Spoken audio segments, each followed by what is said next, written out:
Welcome to the Ordinary Extraordinary Cemetery, where every death had a life and every life had a story. My name is Jenny Johnson. Hello, and I'm Dianne Hartshorn. Your mic light matches your tree. The blue? Oh, that's really funny. Yes, I moved my location. Normally, I'm still in the dining room like I am when we record, Yeah. but usually I'm at the other end of the table with the Curiouser and Curiouser cabinet behind me, which is lovely display right now of all of my nativity sets. My problem was because the back of it is a mirror. Like Oh, I was yeah. getting the reflection from the computer through the mirror, and back. It was doing this weird lighting thing. And I was like, oh, I can't sit here with that behind me because otherwise we just get crazy Weird reflection. stuff. Yeah. So I was like, I'm going to move so that I'll put the tree behind me. And we won't have, I mean, you can kind of see the lights reflecting It's from the pretty. tree, but thank It's you. Christmas. It is. And we have that's the parlor behind me. Yes, I call it my parlor, but it normally where the tree is, there's a sofa that normally goes there that gets moved across the room, and there's some chairs that go in other rooms and everything, just so we could put the tree in the window every year. But Cool.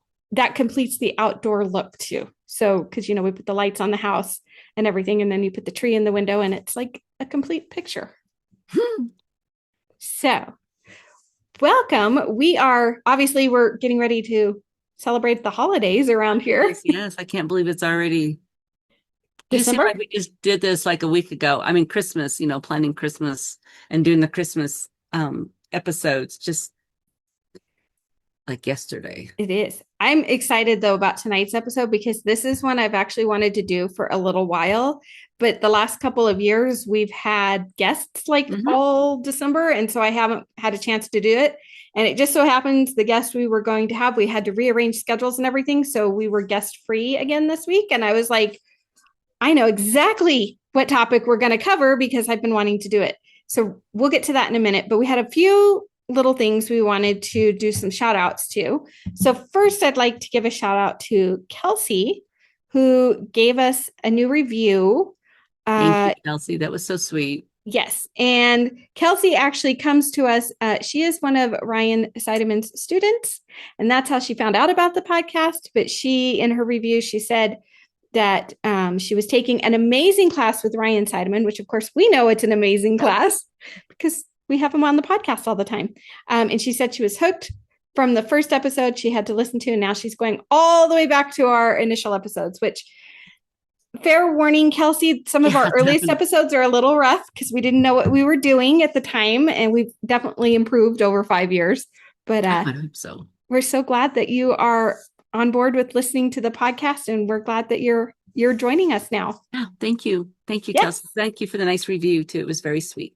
And there are a couple of people who have written in and they have applied to be a guest on the podcast. And I haven't had a chance this week to respond, but I promise I saw your emails and I will get to you, and we will definitely get you guys scheduled to join us in the new year because we love having guests on the podcast. Definitely. Yes. And then one other exciting thing. So, as you all know, I love going antiquing, checking out antique stores.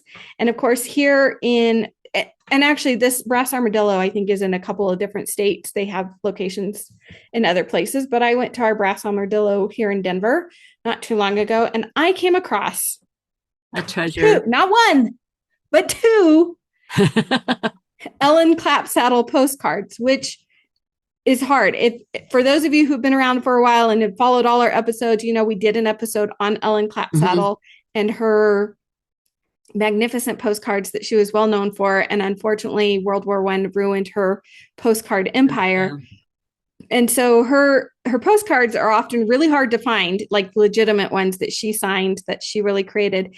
And the ones that contain like the really cherubic children and the ones that are just adorable, those are usually really, really expensive. The two I found, not those, but we do have a Christmas one. And it says, "A Merry Christmas." And it's got a beautiful bell that's made out of like berries and holly and stuff and red ribbon. So, and Merry Christmas is kind of scrawled diagonally across the bottom portion of the card. And then I've also found this lovely New Year's card. And for those of you who are just listening and not watching on YouTube, I'll make sure I post these on our social media. But it's a Happy New Year's, and it's like a sunset picture with the snowy house. And the message says, Happy New Year to you, and may each day of it wield new riches of love and peace and plenty. And the reason I think I managed to get two, again, not just one, and I know they're Ellen's because her signature is at the bottom of both of these. So that's how I knew they were hers. But both of these postcards were mailed to a Mrs. Wesley Brinks of Loudon, Iowa. So I think it's fun that I found these in Colorado, but we find the antiques everywhere. They have 1-cent stamps on them. This one, I can't quite make out the post date when it was mailed. It's a little blurry, but this one does say 1913. And I know that from the little message that was written by her niece on the other side of the postcard, which was written on, I have to put my glasses on for this, so I apologize for the glare if you're watching on camera. December 31st, 1913. Dear Aunt, how are you? We are well, except for colds. We have something, and I couldn't read this part. It's kind of blurry because it was written in pencil. We haven't had any snow. It looks snowy now. We spent Christmas at home. Wishing you a Happy New Year from Winnie.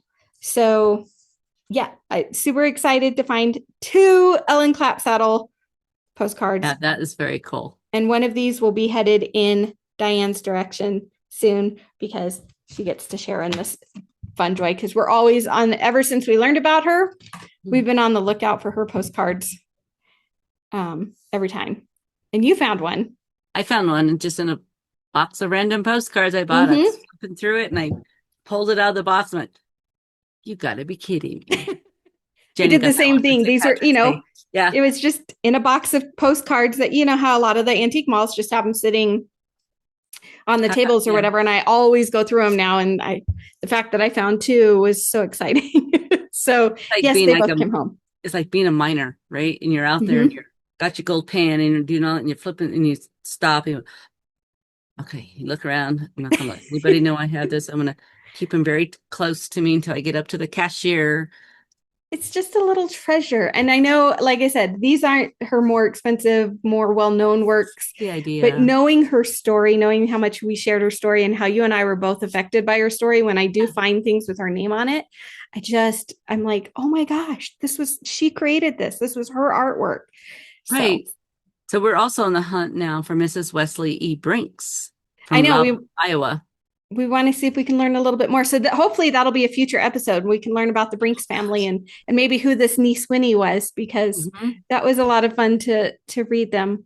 The other postcard didn't have a message written in. It was signed by a Margarita, but there's no message written on it. So, but it did get sent to her because it's postmarked. So maybe she just signed Love Margarita and that was good enough. I don't know. Maybe the Wish You a Merry Christmas on the front was all the message she had for her. Exactly. Just it was a way probably it was a way how they sent text messages. They sent postcards. True. Yeah, they just had to send it through the mail. Okay, so today's episode, like I said, this is something I've wanted to do for a couple of years, and we just hadn't had the opportunity because other stuff has come up. But today we are going to talk about Santa Claus and his connection to the military in the United States, and how what we know as NORAD now has been tracking Santa every Christmas Eve now for 70 years this year. This year will make the 70th year that they have done this. We wanted to talk a little bit about how that even came to be. Now, if you are a Colorado listener, you are probably familiar with this story. Yeah, I was going to say it's like in my backyard. Yes. Yeah. It's right up the road from you, technically. And if you grew up in Colorado or you've lived here long enough, I mean, this story is covered on our news stations at least once every year by one of the news organizations or on the radio. So I know a lot of our Colorado listeners might be familiar with this, but when I was doing more research on this, I was not finding it outside of the Colorado papers as much. So we thought it would be kind of fun to introduce the rest of the U.S. and the world to Colonel Harry Shoup, which if you are watching us on YouTube, you can see him over Diane's shoulder there in his uniform. And Colonel Harry Shoup is really the reason NORAD tracks Santa today and has been doing it for many, many years. And his one of his daughters, Terry, has continued his legacy and made sure that this is continued. And she's been interviewed many, many times. And I was hoping to try and figure out how to contact her because I would love to chat with her, but I couldn't quite figure that out in time for our episode. So tonight we will do this without her. But just know if you Google any of this and you're looking up, her name comes up all over the place, and she's been in lots of interviews. But we're going to start with, and I'm actually going to put his headstone because I have had the privilege of visiting his headstone. Because he's buried at Fort Logan Cemetery, yes. the National Cemetery in Colorado, which when we first started this and I started reading things, the first thing I went to immediately was to see if he was buried at Evergreen in Colorado Springs. But then Jenny, I said, do you know where he's buried? She says, no, he's in Fort Logan. I'm like, cool. He's still here. So that's really nice. For Memorial Day weekend, Charlie and I visit, and my mother-in-law, because we went to visit my father-in-law, who's also buried at Fort Logan. But I was like, because I had Charlie with me and I wanted him to see this because my kids have followed Santa on NORAD when they were little. Every year we used to look it up. It was a big, exciting moment, part of our Christmas. And so I was like, while we're here, let me show you where he's buried. And so we are going to start by reading you his obituary. So Harry Shoup, born September 29th, 1917 in Bessemer, Pennsylvania, died March 14th, 2009 at Liberty Heights Assisted Living, Colorado Springs, Colorado. Harry attended Westminster College in New Wilmington, Pennsylvania, where he met his future wife, Louise Lane. He entered the Army Air Corps in 1940 and married Louise Lane in 1941. A veteran of World War II, Harry had a distinguished career in the U.S. Air Force spanning 28 years. During that time, he was the recipient of the Soldier's Medal for saving another airman's life. He was interviewed by Edward R. Murrow. The program highlighted his outstanding accomplishments in improving community relations as the base commander of Trucks Field in Madison, Wisconsin. And listeners, if I said that wrong, please correct me. While stationed in Colorado Springs at Conrad, the predecessor of NORAD, Colonel Shoup initiated the tracking of Santa Claus on the radar and was known the rest of his life as the Santa Colonel. Shoup retired in the wing commander of the 84th FIS at Hamilton Air Force Base, California in 1968. After his retirement, Colonel Shoup served as the vice president of development at his alma mater, Westminster College, for 12 years. He and his wife, Louise, retired and settled in Colorado Springs in 1983. Colonel Shoup was a charter member of the AFA Blue and Silver Club, an active member of the First Presbyterian Church in Colorado Springs, an enthusiastic supporter of the Boy Scouts of America, and a Mason. His wife precedes him in death in 2003. Surviving are his children, Judith Shoup Hannigan of Corvallis, Oregon, Pamela Shoup Farrell of Firestone, Colorado, Terry Shoup Van Kuren of Castle Rock, Colorado, and Richard Harry Shoup of Sherman Oaks, California. He is also survived by 8 grandchildren and 6 great-grandchildren. Now, this was, of course, back in 2009. Those numbers may have changed. This is just when this was written. Thinking of the grandchildren. Yes. Yes. Interment ceremonies will be held on Friday, March 20th at Fort Logan National Cemetery in Denver. And my favorite part is the in lieu of flowers. The family requests donations to a veterans organization of your choice, and please treat a veteran to a meal and express your appreciation for their service. That's my favorite part of his whole obituary. Yeah, is that last little bit. Very, very cool. Yes. So this was a man who spent a very long time in the military, living a very military life. And we'll talk a little bit more about that if Dianne wants to kind of go through some of his other stuff. Because he, like I say, so he was born in 1917. So he was very young, in his early 20s, at the outbreak of World War I. World War II.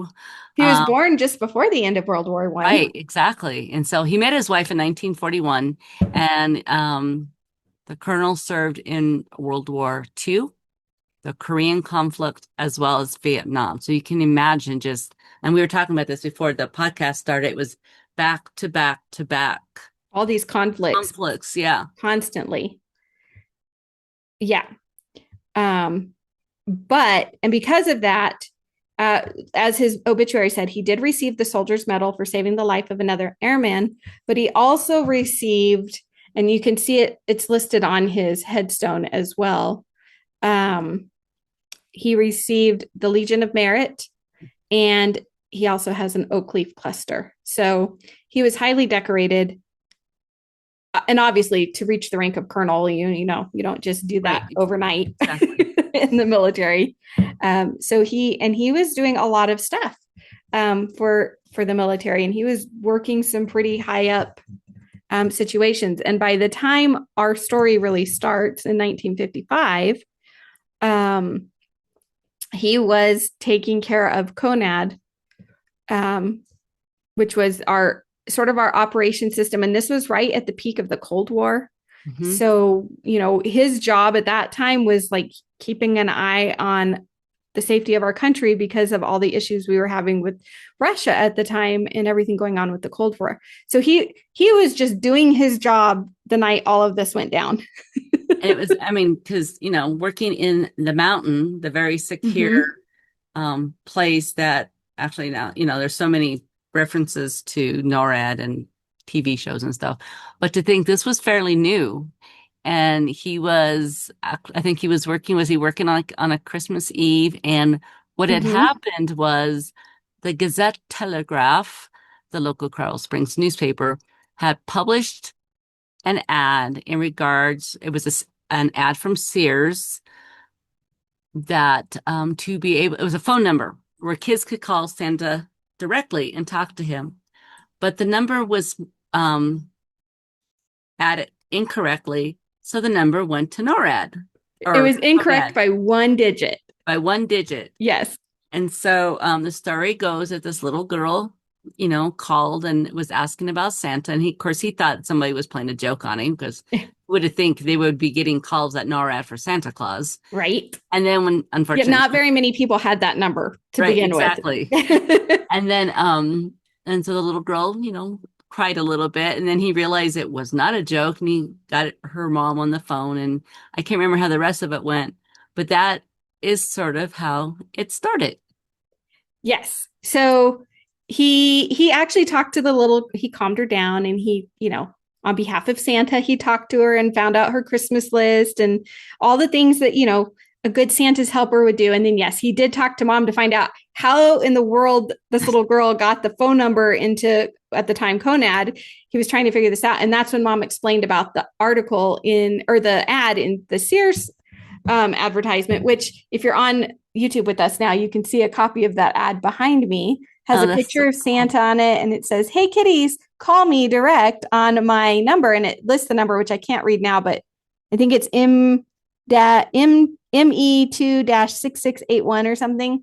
And it was just one number off from that number that would have led into NORAD. But the kids could call and chat with Santa and tell him what they wanted. So that's what this little girl is doing. So obviously the mom was like super apologetic and everything. And eventually they were able to straighten it out with Sears and get that kind of fixed. But it was initially going to be just this one time. This happened by accident. And he had, at that point, when he realized what had happened and that there would probably be more children calling, he instructed any of his men that were working at that time to just answer the phone on Santa's behalf, take the messages, and take care of it. And they thought, okay, that's going to be it. That's a one-time, like, we're never going to do this again. Now, in all fairness, this wasn't actually the first time CONAD had done anything with Santa. In 1948, so this happened in 1955, 70 years ago. But in 1948, there was, I have to go back here, on December 24th, 1948, the United States Air Force issued a communique claiming that an early warning radar net to the north had detected one unidentified sleigh powered by 8 reindeer at 14,000 feet or 4,300 meters, heading 180 degrees. The Associated Press passed this report, in quotations, along to the general public. It was the first time that the United States Armed Forces issued a statement about tracking Santa Claus's sleigh on Christmas Eve, though it was a one-time event and never repeated after that until this 1955 event. So, of course, 1956 comes around, And of course the media heard all about what happened in the 1955, and then it was featured in news stories. Mhm. And of course, I think Sears was a little embarrassed that they had, given away sort of a secret phone number that wasn't really supposed to be known by the public. All of this stuff happened, right? So in 1956, they started, the media was like, well, is Conad going to track Santa? Are we going to know what's going on with Santa? He said he did not intend to repeat the stunt in 1956, but because people are asking about it, he agreed that they should announce it again. And that's when the tradition was really born. So the following year in 1956 is when it became a thing that they have done every year since, where they started to track Santa, and let us know what's been going on with Santa, where he's at. And like I said, my children, when we were little, of course, by the time my kids came along, we had the internet. Right. So we could go online, and you can still go online to NORAD's tracker. You can go now, but you're not going to see anything because it's not Christmas Eve. You have to wait till Christmas Santa Eve. hasn't left yet. He hasn't left yet. But there are some fun little links and stuff that you can click in there, some books to read. There are activities to do, and I'll make sure I link the website in our show notes for you guys. So if you have little ones. I remember as a kid. So Conad in 1958 became NORAD. Right. And it was in the 1960s. Then they started doing the Santa update on radio stations. And in the 1970s, television infomercials, which they weren't called infomercials then. But that's the best way to describe them at this point, though. That's true. But I can remember the scroll across the bottom, like they do the weather scroll and stuff now, or the alert scroll. I remember when that would come on. And I think, if I remember, unless I'm imagining incorrectly, I think the weatherman would like start doing something where they're starting to track Santa. But that could be more recent from when my kids were little. So it was like, it's been going on for a very long time. And yes. I hope other kids get to, not just here in Colorado. No, one of the articles I was reading in my research, they have kids calling from all over the world. They have kids calling from England and Germany and France to talk to Santa's helpers. Obviously, talking directly to Santa is really difficult this time of year because he's busy. He's trying to get everything together. So if you call the numbers, or you can email now, and you can do all these other things, but there are volunteers, Santa's helpers, that will take your phone call and definitely pass your message along to the man in red. But this whole thing is so cute because I never met him, although he looks like a pleasant man from the photograph that we're looking at. Yes. But I can still imagine him as a military man being somewhat gruff and especially when he's on the job, right? Again, when his phone right now, the story did kind of change over the years. So really that first phone call went to his phone at his desk, wherever he works. At one point, I know the story changed so that it was like the red emergency phone, that came in, which does make for a more fun story. Like nobody's going to have the number to the red phone, right? Other than the president. But this is still one of those things where this was not a phone number that was in the phone book. You weren't going to look it up in the yellow pages. For those of you who don't know what the yellow pages are, please go and look that up because I don't want to try and explain the phone book. But it's not as if this was a well-known number. So the fact that this kind of got messed up, but he could have continued to be gruff and mean with this poor little girl who did not know that she was going to be calling a military installation, but he wasn't. He was very kind. And then he made sure any other child that called in with that missed number got taken care of that year. But the fact that he was willing to continue it going into that next Christmas and then just loved it. I mean, apparently this was even after he was retired and he was not involved with NORAD anymore, he continued to love it. And he loved having the title of Colonel Santa. Like, I mean, I would love that. Weren't his kids young about that same time too? So he probably thought, so he was not being a father of little kids. There was no way he was going to ruin somebody's Christmas. Yeah. And especially at that at that time, kids still believed in Santa. It was still the magic of Christmas. And Definitely. yeah. And I think, yeah, one of the stories I read where they were interviewing his daughter, Terry, I think she said she was 6 years old when when the initial thing Okay. happened. And so, yeah, if you think about that, and the little girl who called was probably about that same age. And he's probably thinking in the back of his mind, at home, I have a little 6-year-old girl who would be so disappointed if that were Exactly. her. And he wasn't going to break her heart. So he made sure not to break this little girl's heart. But what's really fun about this story is not only did they continue this starting in 1956, and it has not ended. This was even something that didn't stop during the pandemic when so many other things did. They still managed to figure out a way to make sure that messages got to Santa and that we could track Santa even during the pandemic.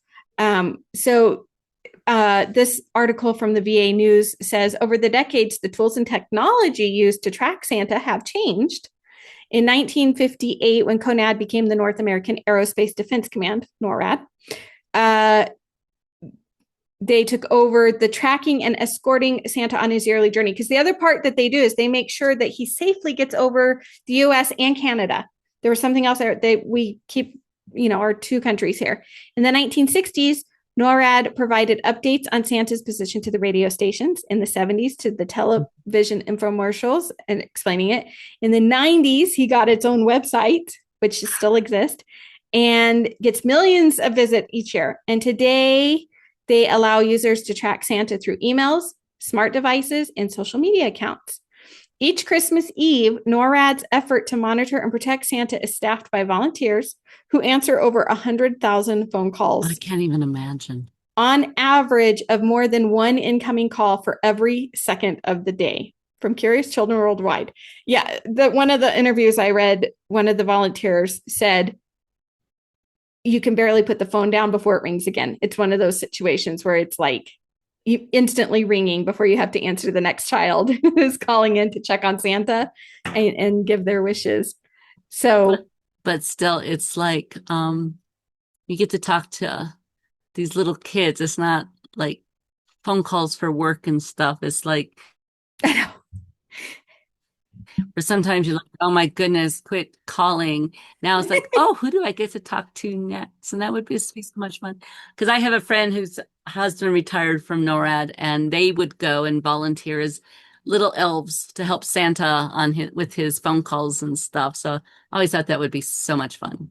Oh, I think it would be a blast. I mean, if you're somebody who loves kids and to be Santa's helper, I mean, as parents, we're Santa's helper in a lot of other ways, but to be able to talk to these kids from around the world and reassure them that Santa's coming and his sleigh is up there and we're keeping an eye on him, I think is so cool. And I think this is one of those traditions that, sometimes traditions die out for good reasons, sometimes, and sometimes just because nobody continues them.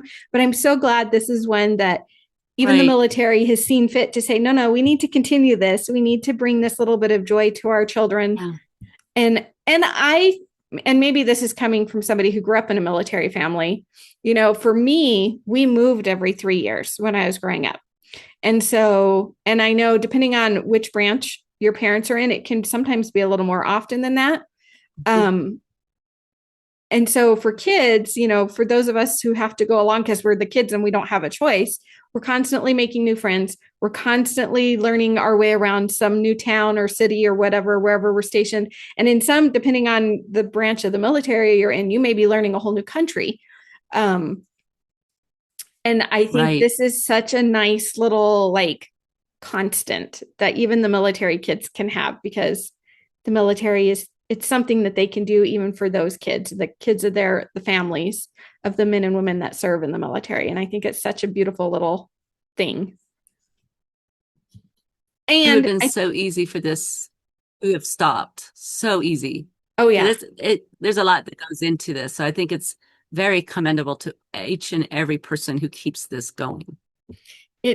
Yes. So if you have been a volunteer at NORAD and you've answered those calls every second, put it down and you're picking it right back up again. Thank you for doing that. And thank you for putting smiles on children's faces. And like they said, they get calls not just from Colorado, not just from the US, but they are getting calls from countries all around the world because this, and of course, with today's technology, it's very easy for them to put out the website and put out ways Oh, for children goodness, to be yeah. able to get on and access it. And it's just so much fun to have this little tradition and to just bring that magic of Christmas to so many people, no matter where you are.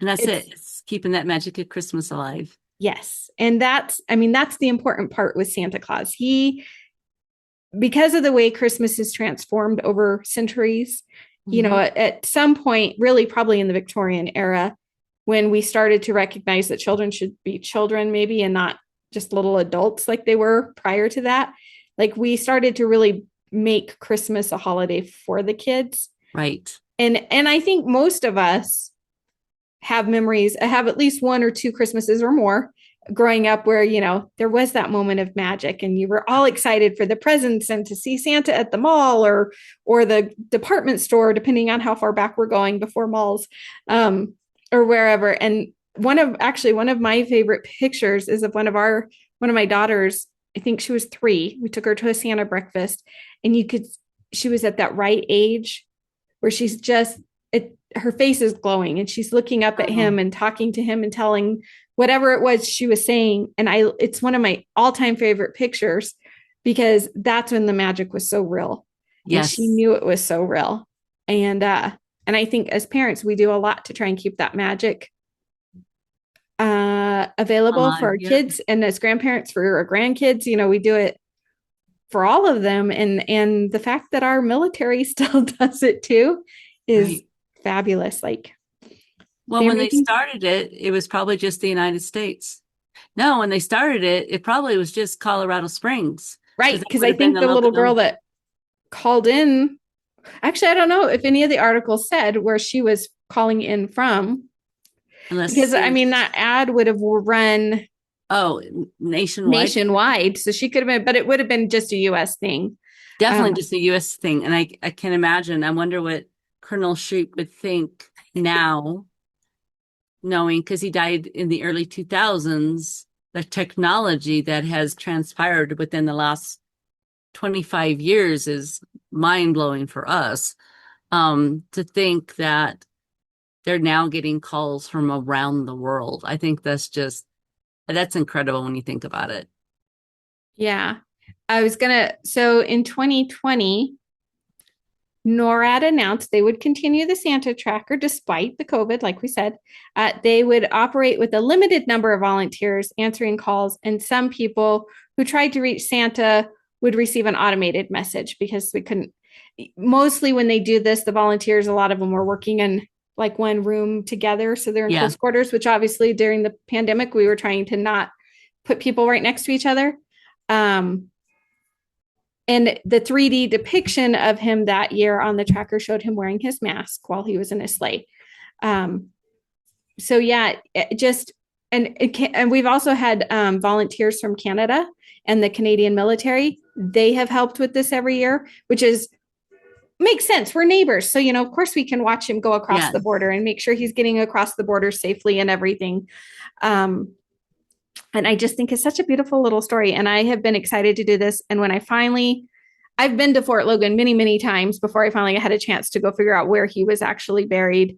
To actually see him. Yes. And like I said, we were there Memorial Day weekend and it was so funny. His grave is very well decorated. And actually, I'll put that picture back up behind me. For our listeners, I had put up a picture of the ad. And again, I'll make sure all of this goes on our social media. But there's the ad that started the whole thing with the wrong phone number. But I'll put the other picture I had put together that has his headstone. And it was very, very decorated when we went. He'd had lots of visitors, obviously, already. And I am actually going to look at a different one so I can read it to folks. So his headstone, it's the white traditional military marble marker. It has a cross at the top and it says Harry W. Shoup, Colonel, U.S. Air Force, World War II, Korea, Vietnam, September 29th, 1917 to March 14th, 2009.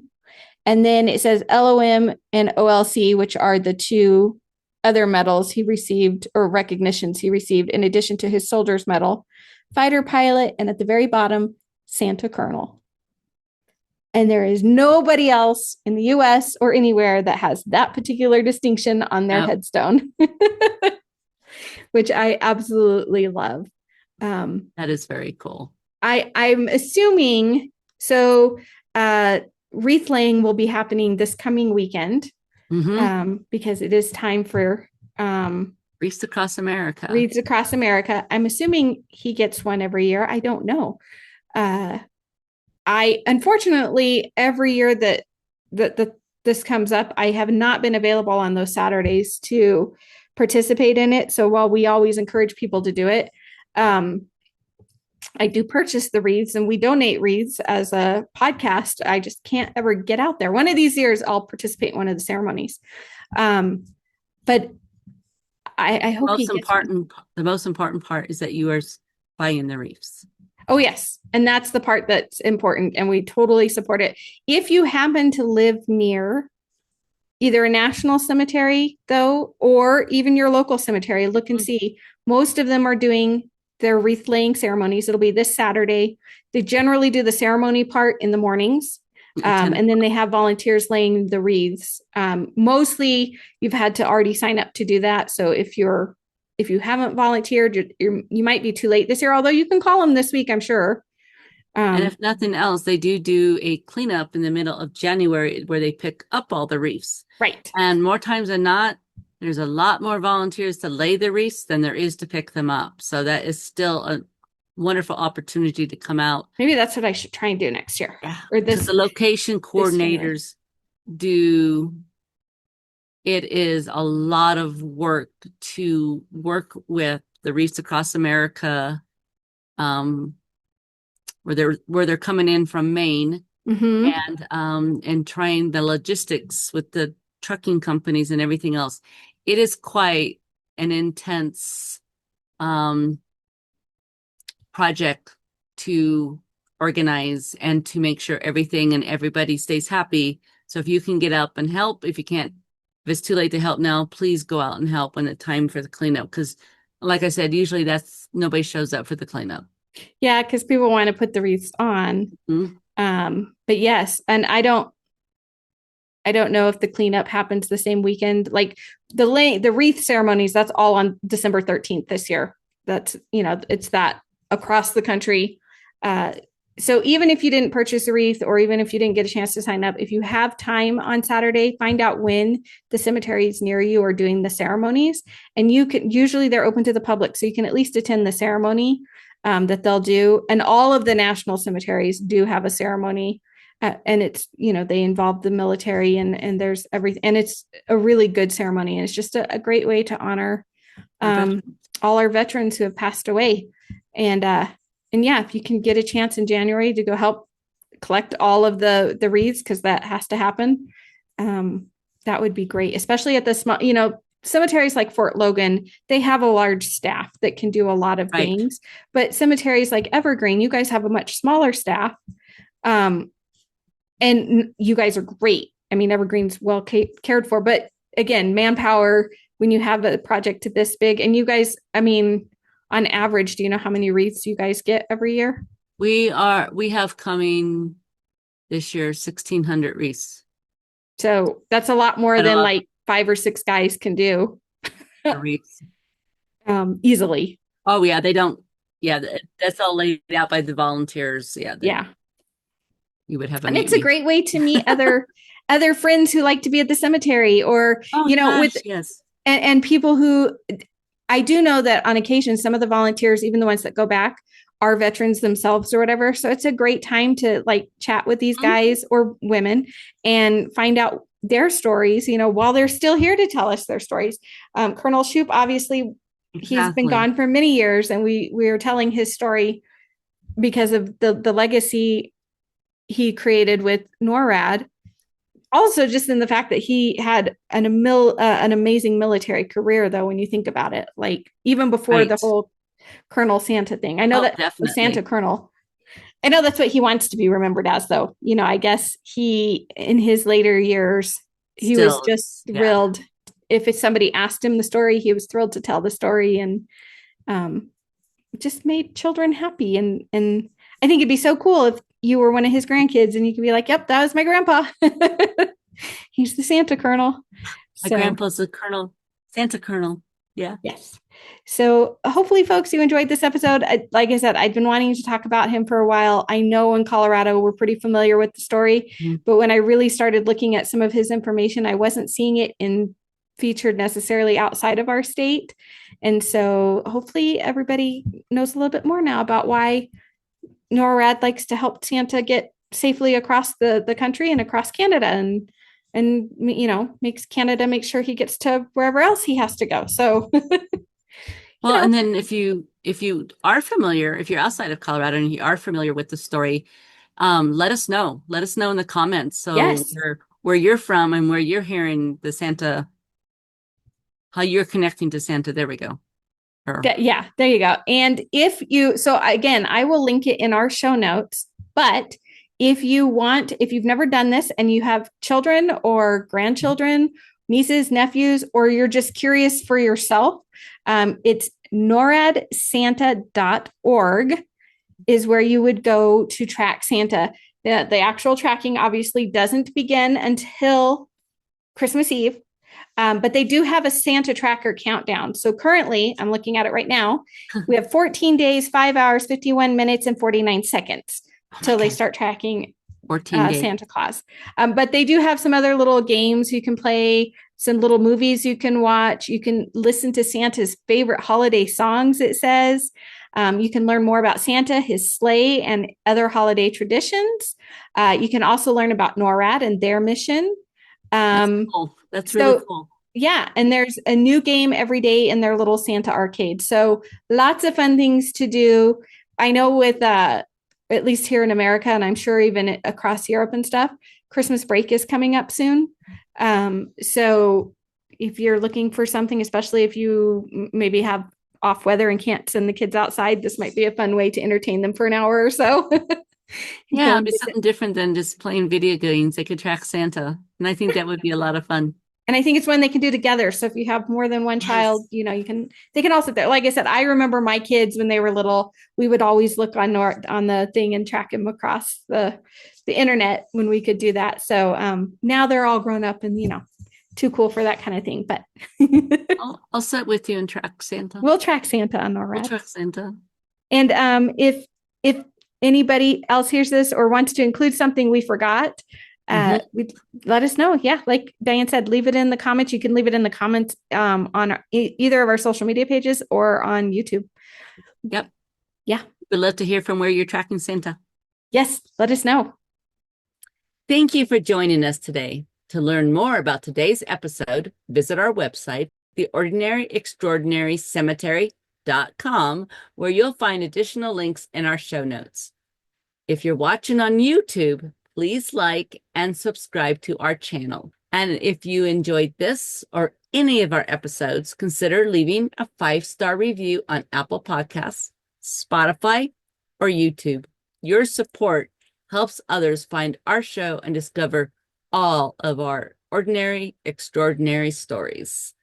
You can also follow us on social media for cemetery facts, photos, quotes, and more. We are on Facebook and Instagram at Ordinary Extraordinary Cemetery. If you'd like to help support us financially, you can donate a cup of coffee by clicking on the coffee cup icon on our website or YouTube, or purchase some of our fabulous Ordinary Extraordinary Cemetery merchandise through our store link. Until we meet again.